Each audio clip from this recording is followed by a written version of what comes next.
Hi, Jack Liddy here from Tynyberth. I was fortunate to be selected as a demo farm with Farming Connect through work with the Agri Academy and Farming Connect in the past. I've been very lucky to be selected, and I know it's going to improve our business tenfold. In the uncertain times we have to look at our businesses in a lot of detail, and with Liz Jones from Roedd Vets in one of the areas we're looking at, I'm sure it will improve our business and carry us forward into a successful business. So I hope you stick around and see how we get on.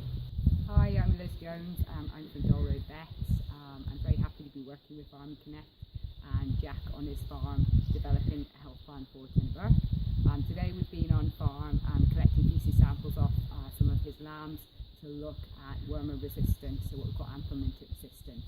It's very important that all farmers should look at what wormers are working on the farm, so they can develop a proper health plan and know what they're using when during the year.